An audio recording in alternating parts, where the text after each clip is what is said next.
You're very welcome back, and we're live from the press center right here in Accra, where the Ghana Journalists Association is based. Of course, they have been issuing statements recently regarding a number of events that have occurred relating to attacks on journalists and media houses. They've called for the arrest of Mr. Owusu Bempah, who is alleged to have attacked Radio XYZ with some armed men, alleged to have fired warning shots. And also, they've called for the arrest and prosecution of the police officer who, with 9 of his colleagues, attacked 3 journalists from the Ghanaian, the New Times Corporation, including a pregnant woman who was punched in the abdomen, in spite of the fact that, forgive me, not a pregnant woman, a woman who had delivered by cesarean not so long ago, but she was attacked and punched in the abdomen. The association today is represented by Mr. Kofi Yeboah. We're going to learn a bit more about their position on all of this and how they intend to move things forward. Mr. Yeboah, good morning. Thank you for your time with us. Thank you very much for having me. Now, I want us to start with the Owusu Bempah event, because I believe chronologically it happened before the Ghanaian Times matter, or perhaps after? No, the other way. Yes, so the Ghanaian Times matter started first. Let's start from there. The details are horrific. A pregnant woman punched in the a woman who had just delivered by cesarean, punched in the abdomen. 2 others beaten up by police officers, in spite of the fact that one of them had violated traffic regulations. Talk to me about this constant attraction of attack from security forces whenever they are filmed, either by members of the public or by journalists. Why do they seem to think they have the right to attack people who film them? Okay, I thank you very much. Let me touch briefly on the incident that happened. You rightly said that the policeman had committed a traffic offense, and here was a policeman riding on an unregistered motorbike, hits somebody's vehicle and decides to ride on. Okay, it gives you a certain sense of impunity on the part of the police officer, and the impression is created as though he, or for that matter any other person, is above the law. The Constitution is clear under Article 17 Clause 1 that no one is above the law, including even the president of the land, though there are exceptions to that rule. For instance, if the president is passing by in a convoy, he may not stop because the red lights are on. So there are some exceptions to that rule, but the rule is that you are not above the law. And so one would have expected that the police officer would have stopped to address the issue at hand before moving on. So it was wrong on the part of the police officer to have conducted himself the manner he did. Now, following that, the Times vehicle chased him and crossed him, and then there was an engagement, exchanges that led to the assault and stuff like that. And you see, if you are a public officer, your conduct is civil, you are doing the right thing. I don't think you should be afraid of somebody filming you. And in this modern era of technological advancement, you have such things happening here and there. Indeed, filming by the public has also helped the police in getting evidence to arrest people who commit crimes and other things. So why is it that the police will be interested to use those pieces of evidence, but then when it is against them, they are not interested in that? For example, the recent case of a police officer assaulted, somebody filmed it to bring that gory pictures to us, so that we will all have a sense of what happened and then take action on it. Assuming we had been so intimidated not to do that, how was that going to help the police to even track the perpetrator of the crime. So the bottom line is, do the right thing and don't be afraid of whoever is filming you or not. But once you are afraid or skeptical about somebody filming you, it suggests that then you are not doing the right thing.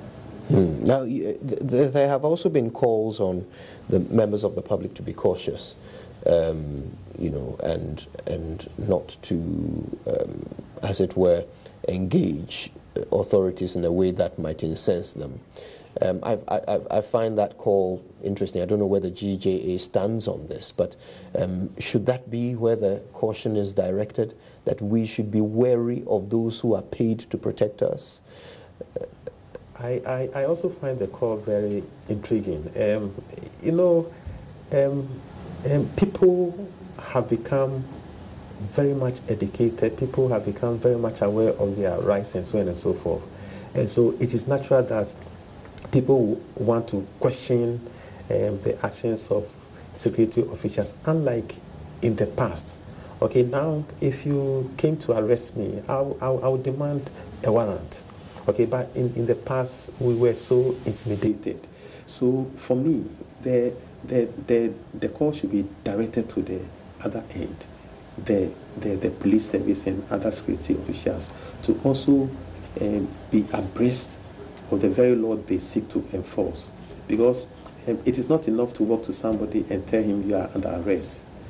You need to let the person know why he or she is under arrest. And if the person asks you such a question, it is not an obstruction of a public officer's duty, as they will always want us to understand. We have a duty to know why we are being arrested or certain action is being taken against us. So it is for the police to also be conscious about the very law they are enforcing, and even about the fact that society has moved on, and so they also need to keep abreast of something. If you are conscious that, and now we are in a social media age where everything you do, the next moment is on a social media platform, then you'll be also aware of how you conduct yourself in the public space.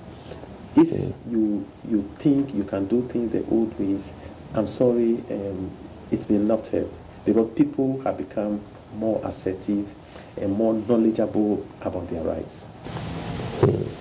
Now, in your statement regarding the actions of Reverend Owusu Bempah, you use some very interesting language to describe what you are calling, the sort of action you are calling for from, as it were, Christian groups and so forth. I found it interesting how you put it. You said the GJA, forgive me, let me just find the correct quote. You say, we also call on the Christian Council of Ghana, Ghana Catholic Secretariat, Ghana Pentecostal Council, Ghana Pentecostal and Charismatic Council, and other Christian bodies, as well as the clergy and Christendom in general, to roundly condemn the violent conduct of Owusu Bempah, which has brought the name of their faith into contempt, disrepute, and ridicule. We do not believe assault and violence are the prodding of the Holy Spirit. And then you go on to say, that is why, in their quest to rescue the perishing, Christendom in Ghana must rein in Owusu Bempah and also endeavor to exorcise whatever spirit that spurs him to betray the godliness of Christianity for a conduct spurred by some other spirits. So you don't only call for law enforcement to intervene, but you're calling on all bodies, including the Holy Spirit, to get involved here. Tell me, what is it about the Owusu Bempah situation that causes even more concern for the GJA? Okay, you recall about 4 months ago, if my memory serves me right, December 13th, 2018, there was a similar report about Owusu Bempah going to Hot FM, also based in Accra, to vandalize some studio equipment there. So if you add the two incidents, you get the impression that the guy is gaining some notoriety of a violent person. and so it was important for the law to check him up.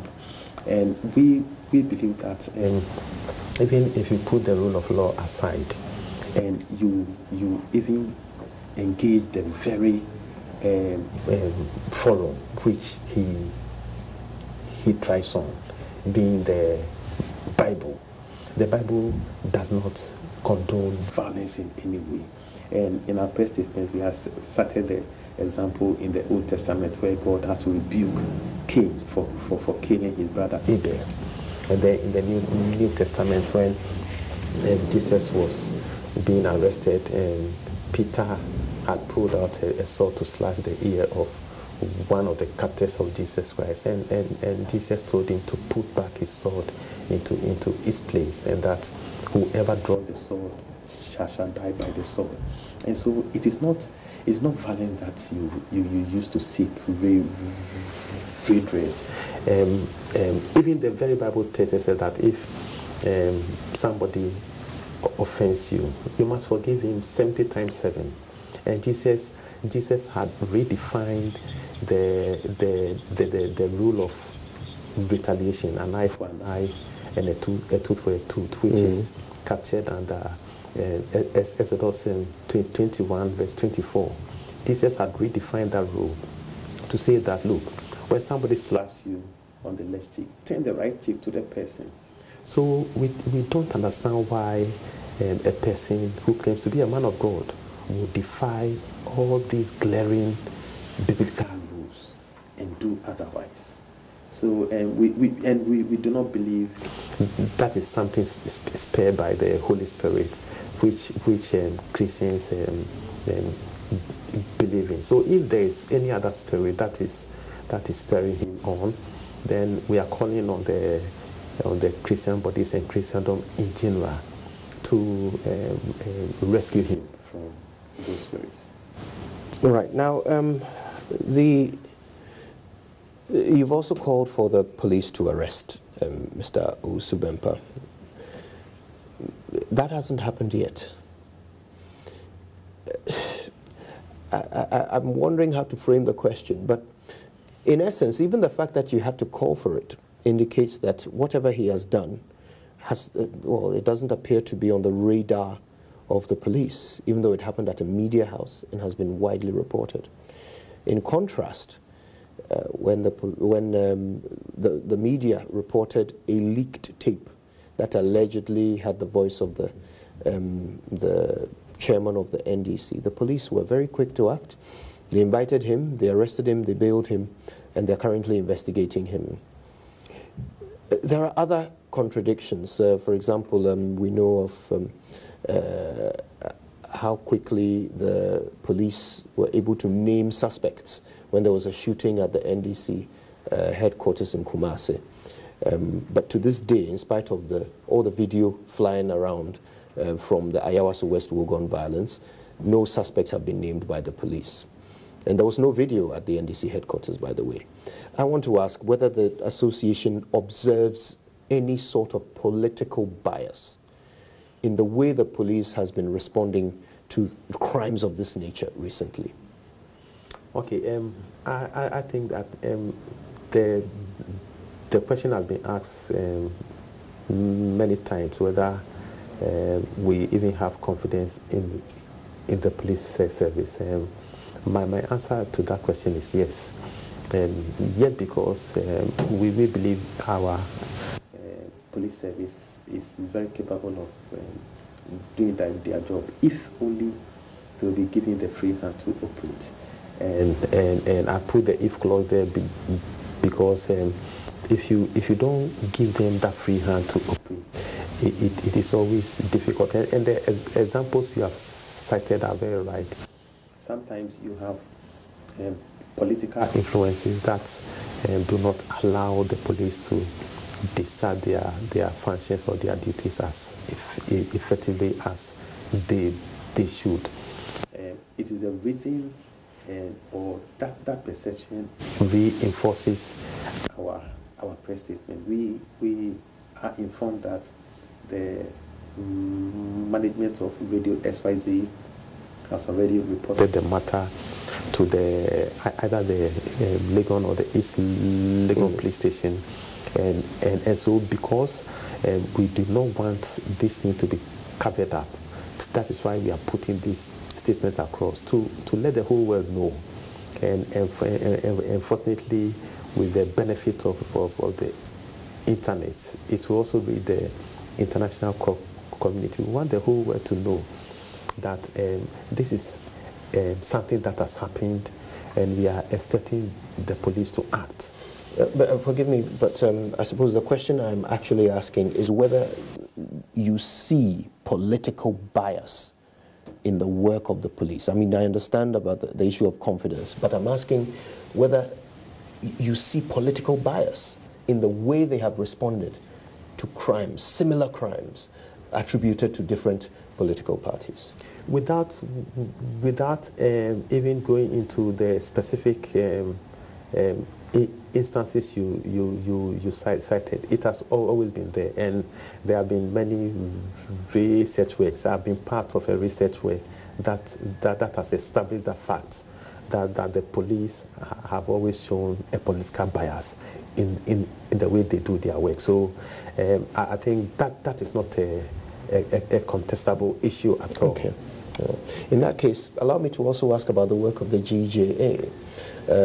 We've seen a lot of reactions these days to these statements, through these statements that you've been releasing whenever an incident occurs, especially when it involves journalists.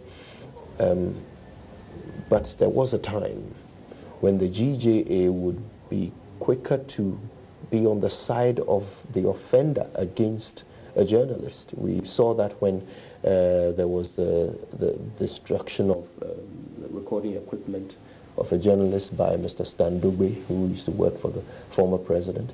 We saw that when there was an accident involving a convoy of journalists, and we saw the GJA coming out to defend the administration that had provided the vehicle that had the accident. In spite of all the journalists reporting the poor state of the vehicle, the GJA, the Association of Journalists, sided with the government, who said that there was nothing wrong with the vehicle.